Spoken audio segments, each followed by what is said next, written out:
বিবাহপাশত আবদ্ধ হল অভিনেত্ৰী হিনা খান। দীৰ্ঘদিনীয়া প্ৰেমক দিলে হিনা ৰকীয়ে এটা নতুন নাম। 7 জনমলৈ এক হল দুয়ো। প্ৰেমিক ৰকী জয়ছোৱালৰ সৈতে বিবাহপাশত আবদ্ধ হল হিনা।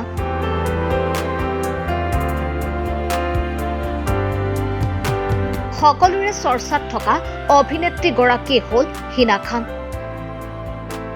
ये रिश्ता क्या कहता है অভিনেত্ৰী হিনা খান সদায় বাতৰিৰ শিৰোনামত থাকে।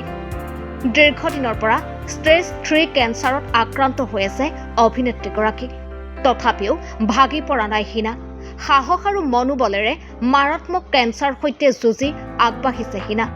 এইগৰাকী সাহসী হিনা খান আবদ্ধ হৈছে বিবাহপাশত। প্ৰেমিক ৰকী জয়ছোৱালৰ সৈতে বিবাহপাশত আবদ্ধ হৈছে হিনা। ৰকী এজন সুপৰিচিত টেলিভিছনৰ প্ৰযোজক আৰু এগৰাকী ব্যৱসায়ী। বহু টিভি শ্ব'ত পৰ্দাৰ আঁৰত কাম কৰাৰ বাবেই তেওঁ বহুতো খ্যাতি অৰ্জন কৰিছে। হিনাৰ কঠিন সময়ত কাষত আছে প্ৰেমিক ৰকী। মাৰাত্মক কেঞ্চাৰ সৈতে যুঁজিবলৈ সাহস হিচাপে থিয় দিছে ৰকীয়ে। হাতত হাত ধৰি আগবাঢ়ি যাবলৈ কাষত আছে ৰকী। ৰকীৰ সৈতে বিবাহৰ ফটো হিনাই অনুৰাগীৰ বাবে সামাজিক মাধ্যমত শ্বেয়াৰ কৰিছে। ফটোৰ লগতে হিনাই লিখিছে এটা ধুনীয়া কেপশ্যন।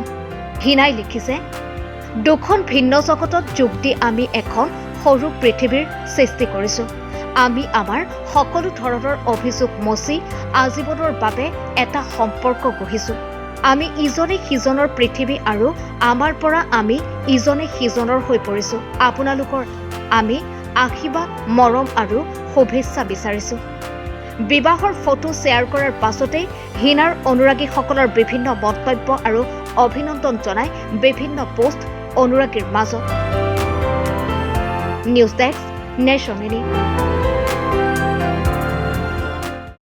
আপোনাৰ সন্তানৰো এজন সফল ইঞ্জিনিয়াৰ, মেনেজাৰ বা ডক্টৰ হোৱাৰ সপোন আছে নেকি? তেন্তে এডুকেটছ এডুকেশ্যনেল ফেয়াৰে আপোনাক দেখুৱাব বাট। এডুকেটছ এক্সপ' হৈছে এনে এখন এডুকেশ্যনেল ফেয়াৰ য'ত পাৰ্টিচিপেট কৰিব ইণ্ডিয়াৰ 50খন ইউনিভাৰ্চিটিয়ে। 31 মে আৰু 1 জুন শনিবাৰ আৰু দেওবাৰে আহক হোটেল তাজ ভিভাণ্টা খানাপাৰা গুৱাহাটী পুৱা 10 বজাৰ পৰা সন্ধিয়া 7 বজাৰ ভিতৰত। Entry free.